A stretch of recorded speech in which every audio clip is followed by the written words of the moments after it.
At 1955 on February 22, 1943, Commander James A. Hirschfield stood on the bridge of the USCGC Campbell, staring into the black Atlantic as his radar operator called out a contact at 4,600 yards.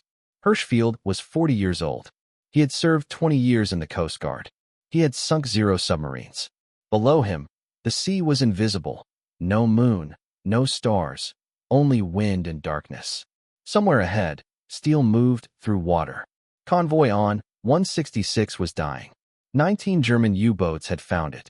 14 merchant ships would not survive the night. Campbell was a Treasury-class cutter, 327 feet long, capable of 25 knots on a good day. She had escorted convoys since December 1941. Her crew of 200 men had endured 2 years of Atlantic warfare. Rescues in freezing seas, torpedo wakes sliding past their hull, depth charges dropped on shadows that vanished into nothing. They had never killed a submarine. Hirschfield had joined the Coast Guard in 1922, long before radar and sonar and wolfpacks. He had chased rum runners during Prohibition, commanded patrol craft, risen slowly through peacetime ranks. When war came, the Coast Guard transferred to Navy control. Hirschfield was given Campbell. The Atlantic became a killing ground. February 1943 was the worst month of the Battle of the Atlantic. 120 ships sank worldwide, 82 of them in the Atlantic alone. Admiral Karl Donitz had flooded the ocean with submarines. Over 100 U-boats operating in the mid-ocean gap, a 600-mile stretch beyond the reach of land-based aircraft. Here, wolfpacks attacked with near impunity. Convoy on 166 had left Liverpool on February 11th. 63 merchant ships, heavy with supplies bound for North America. Campbell and her sister cutter USCGC Spencer led the escort. 5 corvettes from Canada and Britain followed. The Polish destroyer ORP Burza joined mid-crossing. 8 escorts, 63 merchants, 19 submarines hunting them. For 8 days the convoy fought northwesterly gales. Ships lost formation. Escorts were stretched thin. Stragglers became targets. On February 20th, U-604 spotted the convoy. The wolfpack closed in. At dawn on February 21st, U-332 fired the first blow. The Norwegian freighter Stigstad took a torpedo and went down. That evening, U-92 struck twice. First the British freighter Empire Trader, then the Norwegian tanker Nielsen Alonso, which exploded 2 hours later in a wall of fire. Campbell raced toward the wreck. 50 Norwegian sailors were in the water. The North Atlantic in February was 36 degrees Fahrenheit. Survival time, 15 minutes. Campbell came alongside the burning tanker. Her crew hauled men from the sea with frozen hands and raw strength. All 50 survived. Hirschfield ordered the cutter back toward the sinking ship. The tanker's captain had not destroyed his confidential materials. They could not fall into German hands. As Campbell closed to within a mile, a torpedo wake sliced past her stern, missing by yards. The explosion lifted water across her deck. A U-boat had fired during the rescue. Hirschfield ordered depth charges dropped, then turned back toward the convoy. He had saved 50 lives. Around him, ships still burned on the horizon. Through the night of February 21st and into the 22nd, Campbell fought constantly. Sonar contacts, depth charge attacks, evasive turns. At least 2 submarines were damaged badly enough to withdraw. But for every U-boat driven off, another slipped through. Merchant ships died. Sailors drowned. By dawn, 14 ships were lost. More than 200 merchant seamen were dead. The wolfpack was winning. At 1955 on February 22nd, Campbell's radar lit up again. Surface contact. Hirschfield ordered full speed ahead. 3 minutes later, sound contact at 2,400 yards, closing fast. 1,700 yards. 1,200. At 2019, a lookout shouted from the wing of the bridge. A submarine, 350 yards off the starboard bow. It was running on the surface, damaged, struggling, already battered by depth charges from ORP Burza. She was trying to escape on diesel engines. Hirschfield had seconds to decide. Doctrine said, open fire, drop depth charges, maneuver clear. Instead, he chose something else. Something the U-boat commander would never expect. Something that might sink his own ship. Something history would later call either brilliant or insane. Hard right rudder. ram her. The submarine was U-606, a Type VAC, 760 tons, 45-man crew, commanded by Oberleutnant Wolfgang Heinrich. She had already sunk 3 ships from this convoy: Empire Redshank, Chattanooga City, and Expositor. Now she was crippled, unable to dive, trying to flee. Campbell surged forward at 18 knots. Gun crews opened fire, 20mm cannons, 3-inch/50 caliber guns. Shells smashed into the U-boat's conning tower. Tracers ripped through the night. Gun 4 roared to life. It was crewed entirely by black sailors, men who had trained for 2 years and never fired in combat. Chief Steward Lewis Etheridge commanded the gun. Raymond Pointer controlled elevation. 9 mess attendants loaded and fired. They did not miss. 32 rounds of 3-inch shells slammed home. At 2021, Campbell struck. Not a clean hit. A glancing blow along U-600 SIX's starboard side. Steel screamed against steel as hull scraped hull. Then disaster. U-600 SIX's bowed diving plane, solid steel, hooked Campbell's hull 3 feet below the waterline. It tore a 15-foot gash through the engine room plating. The Atlantic exploded inside the ship. Water surged in. Generators shorted. Lights died. Power vanished. As Campbell slid past, her crew released 2 Mark 7 depth charges. They detonated beneath U-606. The submarine lifted 4 feet out of the water, hung there for a heartbeat, then crashed back down, mortally wounded. Campbell drifted, dark, flooding, crippled. On the bridge, shrapnel tore across Hirschfield's face, cutting near his left ear. Blood ran into his eye. He stayed on his feet. Behind them, U-606 was sinking. German sailors shouted for help in the freezing sea. And somewhere in the darkness, 18 more U-boats were still hunting. German sailors stood on the conning tower of U-606, eating sausages and drinking rum and champagne taken from the officers' stores. They knew the submarine was finished. There was no reason to let good liquor sink to the bottom of the Atlantic. At 2100 hours, Lieutenant Arthur Pfeiffer's motor launch closed in. The sea was rough, black water slapping against the hull. 5 Germans climbed down the tower ladder and into the boat. 1 officer, for enlisted men. All were shaking. All understood how close they had come to death. The North Atlantic had already taken most of their shipmates. Around them, German voices echoed in the darkness. Men still in the water, shouting, screaming, begging. USCGC Campbell could not maneuver to pick them up. She had no engines, no power, only drift. When bodies drifted close enough, Campbell's crew threw lines and dragged men aboard by hand. Most never reached the ship. Hypothermia killed them first. Oberleutnant Wolfgang Heinrich, commander of U-606, was already dead. A 3-inch shell from Campbell had torn through the conning tower during the opening barrage, killing him instantly. His body had been blown into the sea. Command had passed to the warrant quartermaster. Panicked, he gave the wrong order. Abandon ship. He believed anyone remaining on deck would be slaughtered by gunfire. He was wrong. The firing had already stopped. The order condemned his crew. Of U-600 SIX's 47 men, 37 died. Most from exposure in the freezing water, some from drowning, a few from their wounds. At 21:30, the Polish destroyer ORP Burza arrived. She had been chasing another contact when she heard Campbell's radio calls and turned back. She circled the 2 crippled ships, sonar active, guns ready. Burza's crew pulled 7 more Germans from the conning tower, men who had ignored the abandoned ship order and stayed aboard. They were the last survivors.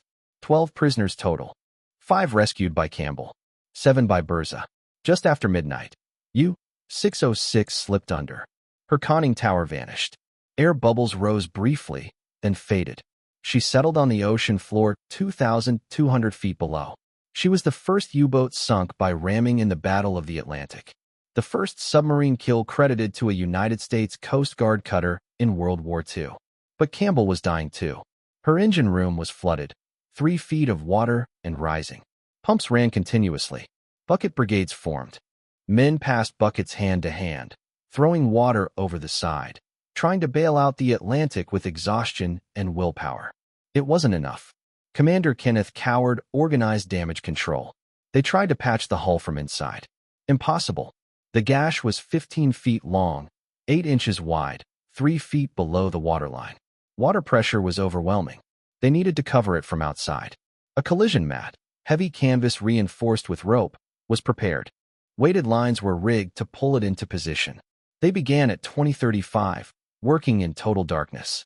Campbell had no power for floodlights. Men worked by touch alone, running lines beneath the hull, fighting swells that snapped ropes and dragged men off balance. The ship rolled. Lines tangled, broke, were reset. 3 hours passed. Water continued to rise. At 2 o'clock, the mat finally held. The flooding slowed, not stopped, but reduced just enough that the pumps could almost keep up. Almost. Campbell was stable, for now. She could not move, could not fight, could only float and hope. Commander James Hirschfield remained on the bridge. Blood had dried across his face from shrapnel wounds near his left ear. His eyelid was swollen shut. He refused treatment. If the ship went down, he would go with her. At 3 o'clock, Berza came alongside. It was time to evacuate.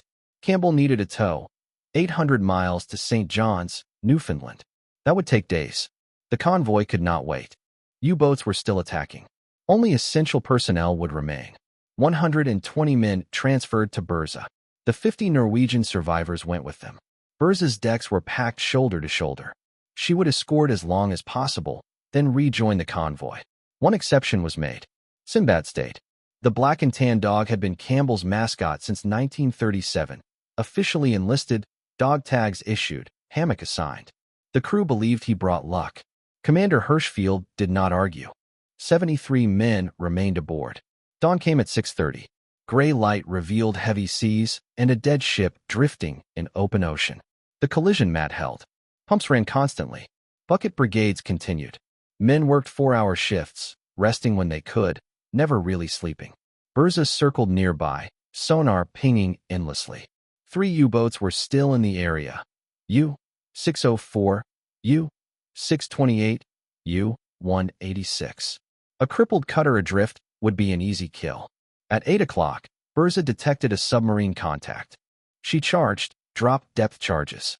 The contact vanished, destroyed, or escaped. No one knew. At noon, the Canadian corvette HMCS Dauphin arrived. Small but armed, she took over escort duty. Berza returned to the convoy. Campbell waited. At 1400 hours, the crew tried something desperate. Portable gasoline firefighting pumps were rigged in the engine room. They helped, barely, but enough. The water level stabilized. 3 feet deep. Ice cold. Men rotated every 30 minutes to avoid hypothermia. They worked by lantern light, knee-deep in freezing water. Above decks, lookouts scanned endlessly. Gray sea, gray sky, nothing else. February 23rd passed without attack. No storms. No torpedoes. Just drifting away from safety. At 2200 hours, HMS Salisbury arrived. A former American four-stack destroyer transferred to Britain, now crewed by Norwegians. 2 escorts now guarded Campbell. Better odds. Still not safe. February 24th came. Still no tow. Still pumping. Still drifting. Commander Hirschfield's wounds crusted over. His medical officer pleaded with him to allow treatment. He refused. Sinbad moved through the ship, stopping at every station, letting men scratch his ears. For many of them, he was the only thing aboard that felt normal. The dog seemed to understand that something was wrong. Sinbad stayed calm, stayed close to the men. He moved quietly through the ship, never barking, never panicking. Sailors took turns sharing their rations with him, breaking off pieces of hardtack, saving scraps from meals. No one said it out loud, but everyone believed the same thing.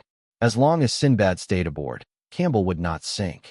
It was superstition, and after 3 days without power, 3 days pumping water, 3 days adrift in U-boat waters, superstition was something the crew desperately needed. At 1500 hours on February 25th, an emergency radio message crackled through. A British ocean-going tug, HMS Tenacity, was en route from St. John's, Newfoundland. Estimated arrival, February 26th. 2 more days. Tenacity would bring escorts. She would take Campbell in tow. She would bring her home. 2 more days was survivable. They had already survived 3. The pumps continued to run. The water level held steady. The collision mat stayed in place. And somewhere across 800 miles of open Atlantic, a tugboat was racing toward them. At 9 o'clock on February 26th, a lookout spotted smoke on the southeastern horizon. The tug, Tenacity, had steamed 800 miles through U-boat territory, alone, without escort, to reach them. She closed at 11 o'clock. She was built for this: heavy hull, powerful engines, reinforced towing gear, but she had never taken a ship this damaged, this far from port, in winter seas. Her crew went to work immediately. Steel towing cables were run from Tenacity's stern to Campbell's bow. The sea fought them at every step. Lines tangled, snapped, had to be reset. It took 3 hours. At 1400 hours, the cables were secure. Tenacity took the strain. Her engines roared. The steel cables stretched, water squeezing from the braided wire. Slowly, almost imperceptibly, Campbell began to move. For knots, maybe less. Her bow pointed southwest, toward Newfoundland, toward safety. There were 800 miles to go. At 4 knots, that meant 8 days. Maybe more if weather turned bad. Campbell's pumps had already been running for 4 days. They would need to run for 8 more. The towing cable stretched behind her like a lifeline, the only thing keeping her from drifting back into the killing ground. If the cable parted, she would drift again. If the hole widened, the pumps would lose. If a storm hit, she could capsize. If a U-boat found them, both ships would die. Tenacity's captain knew all of this. He came anyway. 2 British escorts arrived and took station, one ahead, one astern, screening the tow, sonar active, guns ready. The convoy was gone. Already safe. Now it was just Campbell, the tug, 2 escorts, and the ocean. February 26th became February 27th. The tow continued. For knots. Steady. Campbell rode low in the water, her stern dragged down by the flooded engine room. But she stayed afloat. The collision mat held. The pumps matched the leak, barely. Commander James Hirschfield remained on the bridge day and night. His wounds had scabbed over. His face was crusted with dried blood. He had not slept more than an hour at a time since the ramming. He ate standing up, eyes on the towing cable, eyes on the horizon. Below decks, the crew worked the pumps. Gasoline pumps ran continuously. When fuel ran low, men hauled jerry cans and refueled them without shutting down. Hand pumps were manned in shifts, 4 men per pump, 30 minutes on, 30 minutes off. The water level stayed constant. 3 feet. A fragile equilibrium. Sinbad followed his routine. Engine room, galley, bridge, then a quiet corner to sleep. If Sinbad stayed calm, the men stayed calm. He stayed calm. On February 28th, seas worsened. Speed dropped to 3 knots. Tenacity strained, engines laboring. Campbell dragged behind like a sea anchor. The escorts stayed tight. No sonar contacts. The wolfpack had moved on. March 1st, 6 days since the ramming. The ship was still afloat, still pumping, still moving. The crew was exhausted. Men survived on adrenaline and coffee. Some had been awake for 36 hours straight. Others slept in 10-minute bursts, sitting against bulkheads, slumped on deck, then went back to the pumps. March 2nd, 7 days. 600 miles behind them. 200 ahead. St. John's was closer, but not close enough. The pumps began to fail. Gaskets blew. Seals leaked. Repairs were impossible while running. They kept them going anyway. Everything held. Barely. March 3rd, dawn at 6 o'clock. Clear air. Cold sea. Land appeared on the horizon. Newfoundland. By noon, the harbor entrance was visible. At 1500 hours, 2 harbor tugs, Northwind and Shulamite, came out to meet them. At 1700 hours on March 3rd, 1943, USCGC Campbell entered St. John's Harbor. 11 days after ramming U-606. For days under tow, 800 miles from where she should have sunk. Commander Hirschfield still stood on the bridge, still bleeding beneath the scabs, still in command. The shipyard workers stopped what they were doing and stared. Campbell sat low in the water. Her stern was nearly submerged. Rust streaks marked the wound, a 15-foot gash visible below the waterline. She looked dead. She should have been dead. She wasn't. On March 4th, she entered dry dock. The damage was worse than expected. Twisted frames, ruptured bulkheads. Entire engine room flooded for 11 days. Generators ruined. Electrical systems destroyed. Corrosion everywhere. Repairs would take 6 months, maybe more. It would have been easier to scrap her. But Campbell had done something no other Coast Guard cutter had done. She had rammed and sunk a U-boat in convoy battle, then survived. They would rebuild her. Commander Hirschfield finally allowed his wounds to be treated. He would carry the scars. He never complained. On March 17th, newspapers across America carried the story. Coast Guard cutter rams U-boat. First U-boat kill for Coast Guard. It was the first good news in months. Hirschfield received the Navy Cross and the Purple Heart. The citation praised his courage, remaining in command while wounded, saving his ship, saving his crew. Chief Steward Lewis Etheridge, gun captain of Gun 4, did not receive his Bronze Star until 1952. 9 years late. He was the first African-American in Coast Guard history to receive the award. The delay was typical, but the record endured. A cutter that refused to sink, a crew that refused to quit, and a dog who stayed aboard until the end.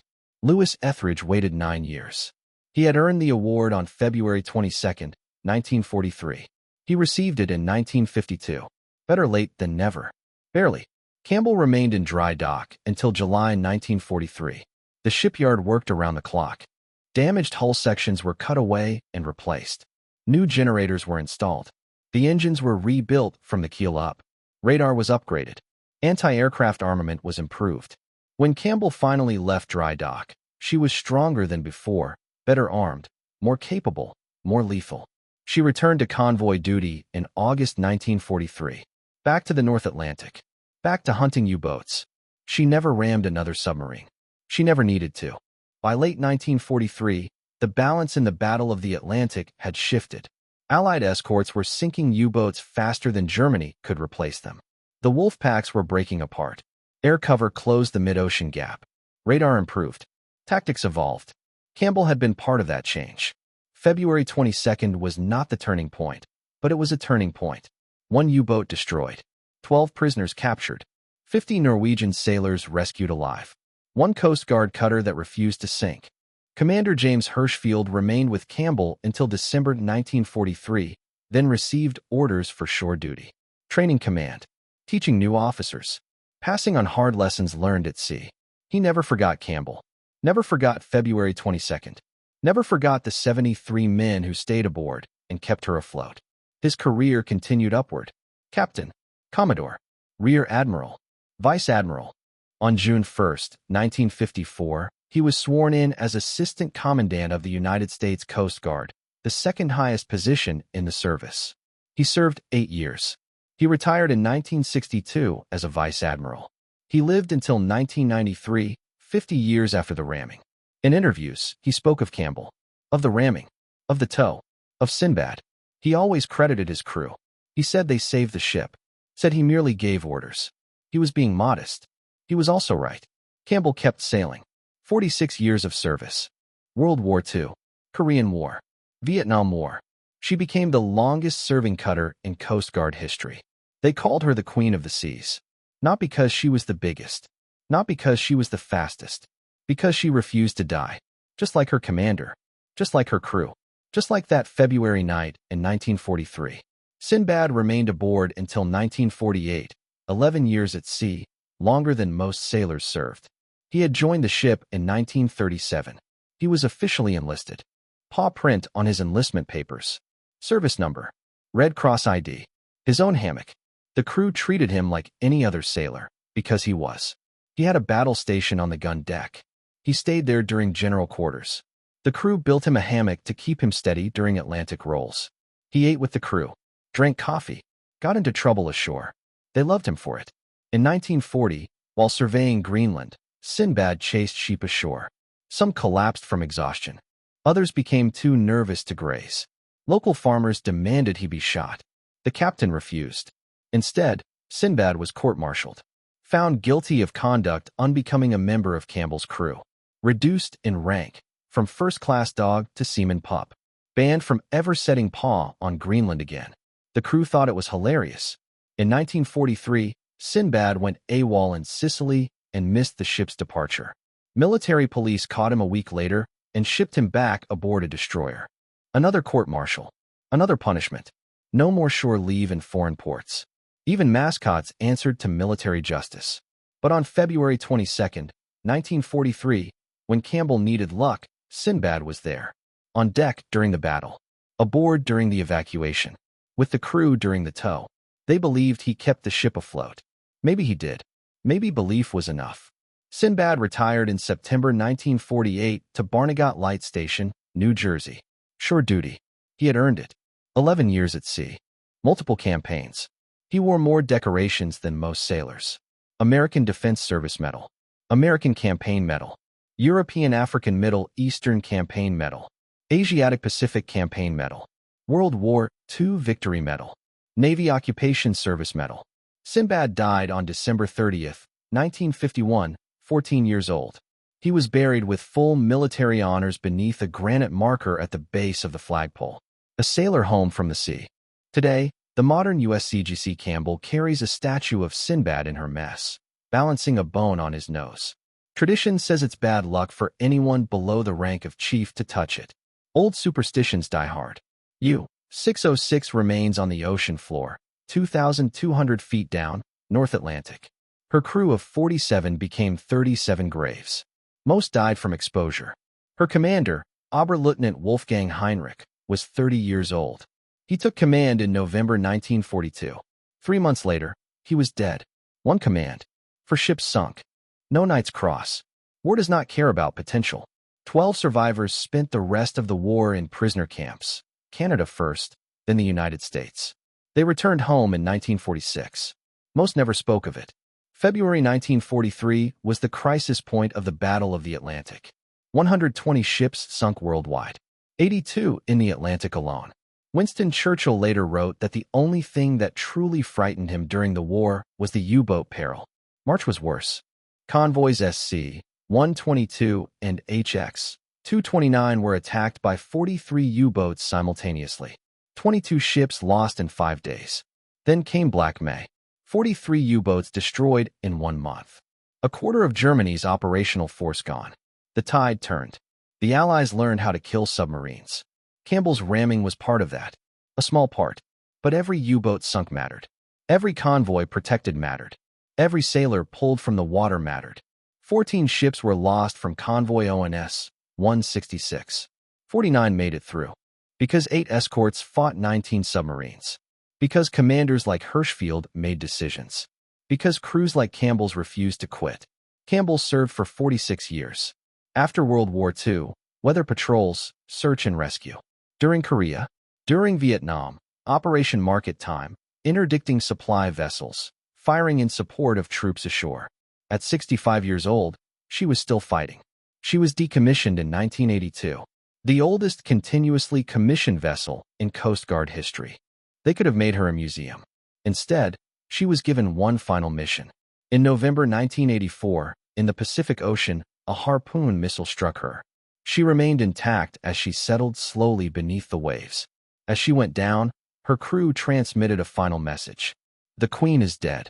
Long live the Queen. The original Campbell slipped beneath the waves in 1984, resting 2,200 feet down in the Pacific Ocean. The same depth as U-606. A full circle, 41 years after the ramming. But the name did not disappear. In 1988, a new cutter was commissioned, USCGC Campbell, WC-909, a famous class medium-endurance cutter. She carried the name forward, along with the traditions. In her mess deck stands Sinbad's statue, bone balanced on his nose. The superstition remains. Chiefs only. Her coat of arms bears the past openly. Designed by naval historian Samuel Eliot Morrison, it shows 2 seahorses flanking a shield, a crown above, and a battering ram at the center, a deliberate reference to February 22, 1943. The message is clear. This ship remembers. Commander James Hirschfield died in 1993, 90 years old, and was buried at Arlington National Cemetery. Vice Admiral. Navy Cross. Purple Heart.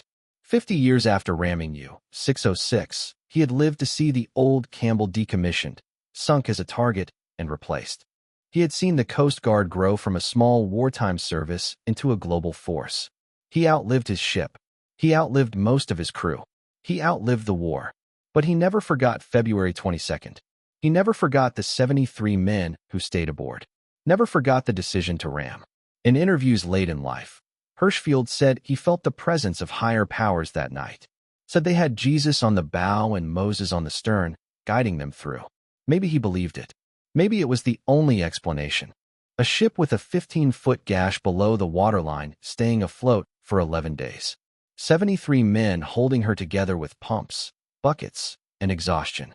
A cutter refusing to sink in U-boat waters.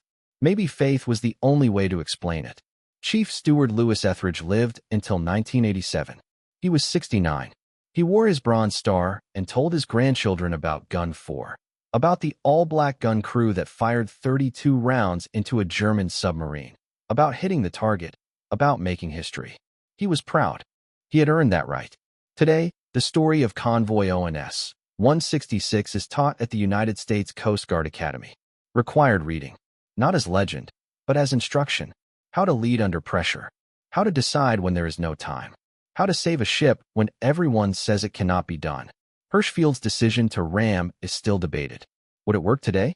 Should it have worked then? Was it brilliance or luck? The answer is both, and neither. It was necessary, in that moment, against that submarine, with that crew. It worked, and that is enough.